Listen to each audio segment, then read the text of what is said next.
This is KGW News at noon. And we start this noon with the stormy weather. It's gray, it's wet, and over the next 24 hours, this system will get stronger. That's a live look from 3 of our sky cams from the coast to the Cascades.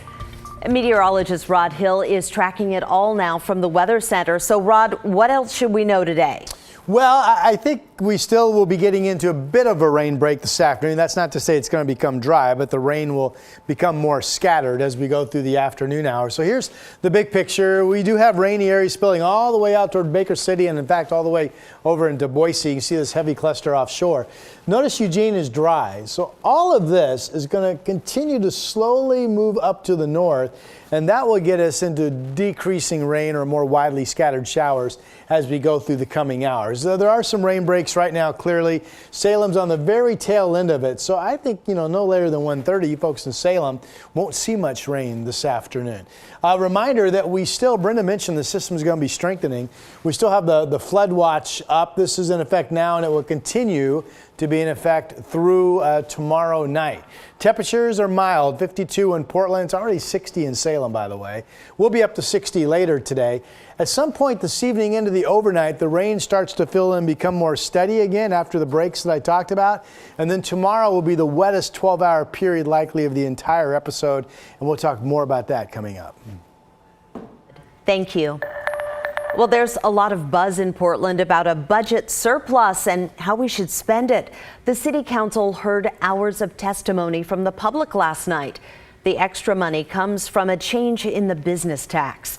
It brought in $60 million more than expected. Mayor Ted Wheeler wants to use $18 million of that on additional homeless programs. He also wants to spend another $7 million to hire more police officers. Almost 300 people signed up to share their thoughts. Here's a little sample of what they said. We have to prioritize cleanup of the streets now. If you wait, it's like a wildfire that you cannot stop. But the perception is crime goes unpunished here. The majority of citizens are not your priority.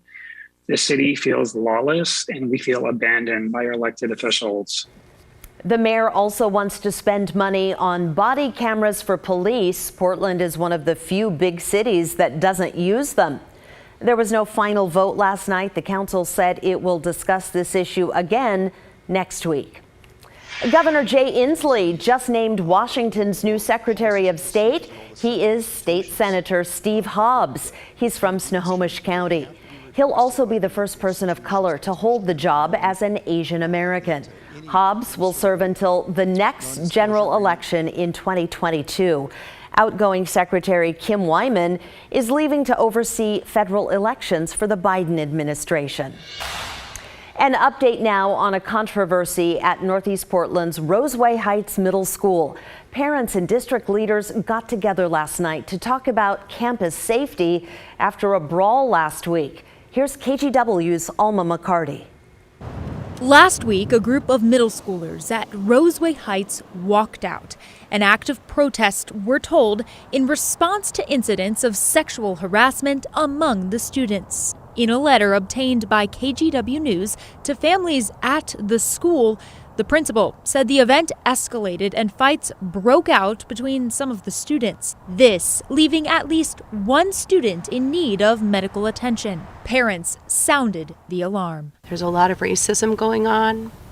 There were fights inside of the school. There were fights outside of the school. It made me nervous though. Yeah, it made me nervous and have my kid go to school here. I'm not sending my kid here to be fearful for his life. In a statement late last week, a Portland Public Schools regional superintendent reported the district is aware of sexual harassment allegations at the school made against other students through social media. The school system also aware that students of color are sharing discriminatory experiences and targeted racist language between peers. I think it's important for children to feel safe at school. If you're feeling safe at school, you're able to learn. It's a basic need. This week, additional plans to address the problems at Roseway Heights began, including a meeting with families Wednesday night. We spoke with parent Desiree Clark Mindersea after the discussion. Tonight's community meeting was to address the stress that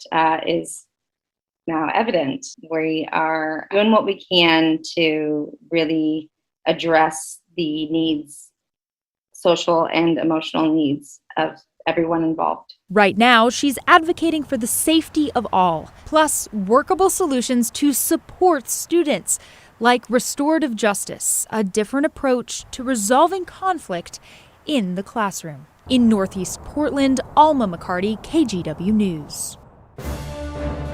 On this Veterans Day, a story about more than 24 previously houseless vets moving into affordable homes here in Portland. They will live here in the Brightung building on Northeast Garfield Avenue.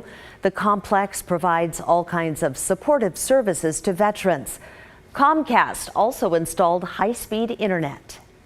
It's a struggle for me being out on the streets, trying to find a place to even connect with interviews, trying to connect with services. I didn't have a case manager for a while who actually turned me on to this place here so that make things a little bit more stable in my life.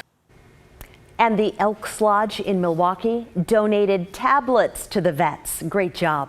Hey, you guys, stay tuned. At the end of the show, we will share some of your shout outs on this Veterans Day.